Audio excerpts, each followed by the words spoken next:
بصرہ شہر میں ایک انتہائی حسین و جمیل عورت رہا کرتی تھی۔ لوگ اسے شاوانہ کے نام سے جانتے تھے۔ ظاہری حسن و جمال کے ساتھ ساتھ اللہ تعالیٰ نے اسے خوبصورت آواز سے بھی نواز رکھا تھا۔ اپنی خوبصورت آواز کی وجہ سے وہ گائیکا اور نوحہ گر مشہور تھی۔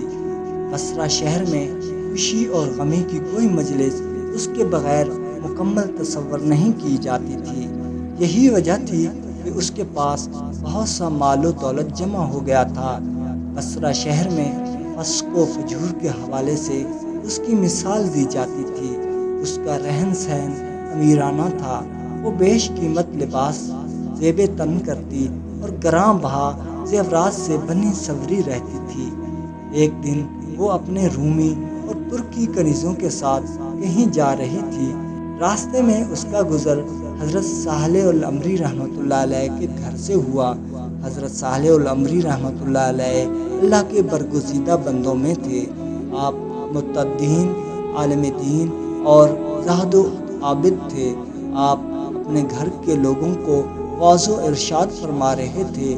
آپ کی واعظ کی تاثیر سے لوگوں پر رقت طاری ہو جاتی اور وہ بڑی زور زور سے آہ و بکا شروع کر دیتے اور اللہ کے خوف سے ان کی آنکھوں میں آنسوؤں کی جھڑیاں لگ جاتی۔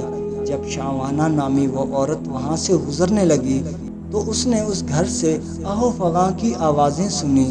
آوازیں سن کر اسے بہت غصہ آیا۔ وہ اپنی کنیزوں سے کہنے لگی، تعجب کی بات ہے کہ جہاں ماتم ہو رہا ہے اور مجھے اس کی خبر تک نہیں دی گئی۔ اس نے فوراً اپنی ایک خادمہ کو گھر کے حالات معلوم کرنے کے لیے اندر بھیج دیا۔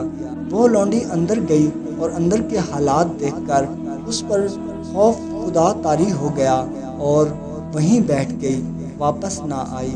شاہانہ نے کافی دیر انتظار کرنے کے بعد دوسری اور پھر تیسری لونڈی کو اندر بھیجا، مگر وہ بھی واپس نہ لوٹیں۔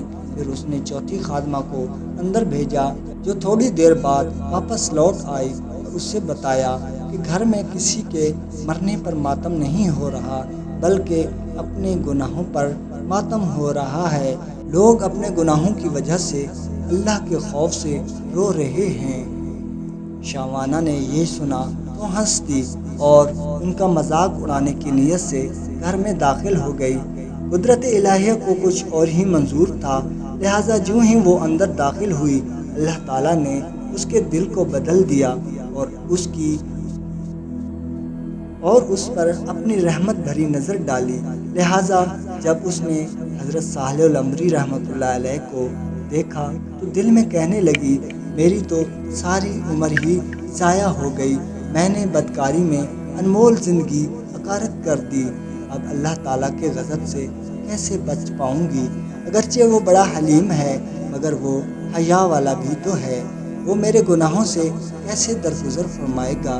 انہی خیالات سے پریشان ہو کر اس نے حضرت صالح العمری رحمۃ اللہ علیہ سے پوچھا، اے امام المسلمین، کیا اللہ تعالیٰ نافرمانوں اور سرکشوں کے گناہ بھی معاف فرما دیتے ہیں؟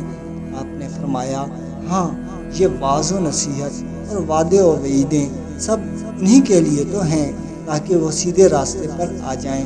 اس سے بھی اس کی تسلی نہ ہوئی تو پھر وہ کہنے لگی، مگر میرے گناہ تو آسمان کے ستاروں اور سمندر کی جھاگ سے بھی زیادہ ہیں۔ آپ نے فرمایا، کوئی بات نہیں، اگر تیرے گناہ شاوانہ سے بھی زیادہ ہوں تو بھی اللہ تعالیٰ معاف فرما دیں گے۔ یہ سن کر وہ چیخ پڑی اور رونا شروع کر دیا، اتنا روئی کہ اس پر بے ہوشی طاری ہو گئی۔